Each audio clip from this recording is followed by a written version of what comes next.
गणेश चतुर्थी की कहानी। गणेश चतुर्थी का पर्व भारतीय संस्कृति में अत्यंत महत्वपूर्ण और श्रद्धा से भरा हुआ है। इस दिन को भगवान गणेश के जन्मदिन के रूप में मनाया जाता है। गणेश जी, जिन्हें गणपति, गजानन और विघ्नहर्ता के नाम से भी जाना जाता है, हिंदू धर्म में प्रथम पूज्य देवता माने जाते हैं। किसी भी शुभ कार्य की शुरुआत उनसे होती है। गणेश चतुर्थी की कहानी न केवल धार्मिक आस्था का प्रतीक है, बल्कि यह पर्व हमें एकता, समर्पण और धार्मिकता का संदेश भी देता है। गणेश जी के जन्म की कहानी अत्यंत रोचक और अद्भुत है। एक बार की बात है जब देवी पार्वती कैलाश पर्वत पर निवास कर रही थीं। वे स्नान करने के लिए जा रही थीं और उन्होंने अपने शरीर के उबटन से गणेश जी का निर्माण किया। माता पार्वती ने गणेश जी को अपना पुत्र मानकर उन्हें जीवित किया और आदेश दिया कि वे उनके स्नान के दौरान किसी को भी अंदर न आने दें। गणेश जी, जो अपनी मां के प्रति अत्यंत समर्पित थे, ने उनकी आज्ञा का पालन करने का निर्णय लिया। उसी समय भगवान शिव, जो पार्वती जी के पति और स्वयं गणेश जी के पिता थे, वहां पहुंचे। जब उन्होंने भीतर जाने का प्रयास किया तो गणेश जी ने उन्हें रोक दिया। गणेश जी को यह ज्ञात नहीं था कि भगवान शिव उनके पिता हैं। उन्होंने केवल अपनी मां की आज्ञा का पालन करते हुए दरवाजे पर पहरा दिया। भगवान शिव, जो त्रिलोक के स्वामी और अजेय हैं, गणेश जी द्वारा रोके जाने पर क्रोधित हो गए। शिव जी ने गणेश जी को समझाने की कोशिश की, लेकिन गणेश जी अपनी मां की आज्ञा के प्रति अडिग रहे और उन्होंने भगवान शिव को अंदर जाने से मना कर दिया। भगवान शिव का क्रोध बढ़ता गया और उन्होंने अपने त्रिशूल से गणेश जी का सिर काट दिया। गणेश जी का सिर कटते ही उनका शरीर भूमि पर गिर पड़ा। जब माता पार्वती ने यह दृश्य देखा तो वे अत्यंत दुखी हो गईं और भगवान शिव से अपने पुत्र को पुनः जीवित करने की प्रार्थना की। पार्वती जी के इस दुहक को देखकर भगवान शिव को अपनी गलती का एहसास हुआ और उन्होंने गणेश जी को पुनः जीवित करने का संकल्प लिया। भगवान शिव ने अपने गणों को आदेश दिया कि वे उत्तर दिशा की ओर जाएं और जिस भी प्राणी का पहला सिर मिले उसे लाकर गणेश जी के धड़ पर लगा दें। गण गणेश जी को पुनः जीवित करने के लिए शीघ्र ही जंगल की ओर बढ़े। उन्होंने वहां एक हाथी का बच्चा देखा जो सो रहा था। गणों ने उस हाथी के बच्चे का सिर काटकर शिव जी के पास ले आए। भगवान शिव ने उस सिर को गणेश जी के धड़ पर लगाकर उन्हें पुनः जीवित किया। जब गणेश जी पुनः जीवित हुए तो सभी देवताओं ने उन्हें आशीर्वाद दिया और यह घोषणा की कि गणेश जी को प्रथम पूज्य का दर्जा प्राप्त होगा। इसका अर्थ यह हुआ कि किसी भी शुभ कार्य की शुरुआत में सबसे पहले गणेश जी की पूजा की जाएगी। ऐसा इसीलिए ताकि वह कार्य बिना किसी विघ्न के सफलतापूर्वक संपन्न हो सके।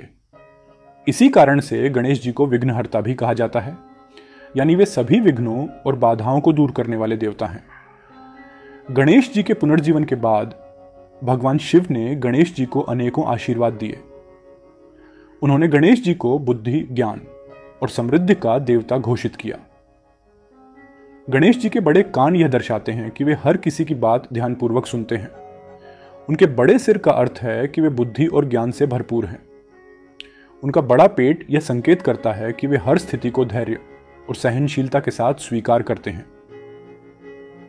उनकी सवारी मूषक चूहा है, जो यह दर्शाता है कि वे छोटे से छोटे जीव का भी सम्मान करते हैं और उसे अपने साथ रखते हैं। गणेश चतुर्थी का पर्व हर साल भाद्रपद मास की शुक्ल पक्ष की चतुर्थी को मनाया जाता है।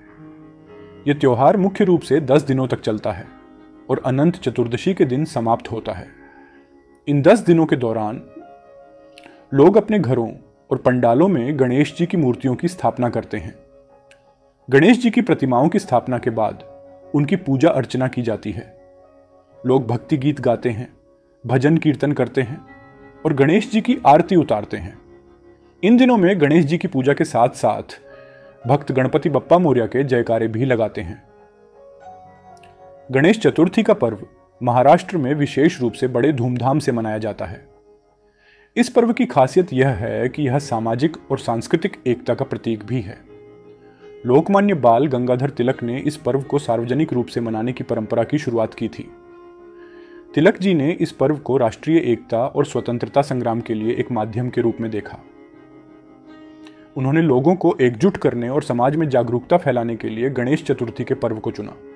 इस पर्व के माध्यम से लोगों में देशभक्ति की भावना का संचार हुआ और उन्होंने स्वतंत्रता संग्राम में बढ़ चढ़कर हिस्सा लिया। गणेश चतुर्थी का पर्व न केवल धार्मिक महत्व रखता है, बल्कि यह पर्व समाज में भाईचारे और एकता का भी प्रतीक है। गणेश जी की पूजा के दौरान लोग एक साथ मिलकर सामूहिक रूप से भक्ति करते हैं और आपसी मतभेदों को भुलाकर एकजुट होते हैं।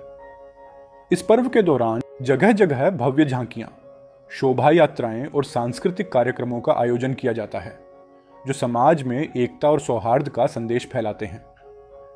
गणेश चतुर्थी का पर्व हमें यह सिखाता है कि जीवन में किसी भी कार्य की शुरुआत विनम्रता, भक्ति और समर्पण से करनी चाहिए।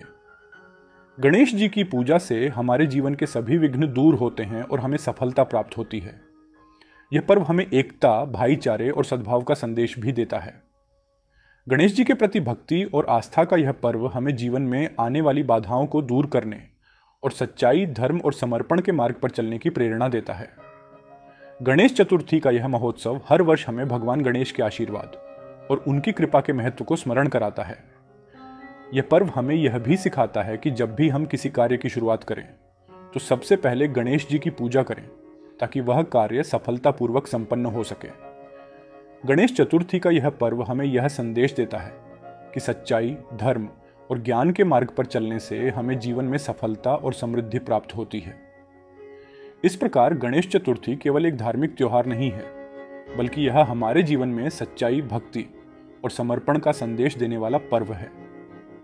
गणेश जी की पूजा हमें यह सिखाती है कि हर कार्य में ईश्वर का आशीर्वाद आवश्यक है और गणेश जी की कृपा से हमारे जीवन के सभी विघ्न दूर होते हैं। गणेश चतुर्थी का यह पर्व हमें यह भी सिखाता है कि समाज में एकता, प्रेम और सद्भाव का महत्व कितना बड़ा है।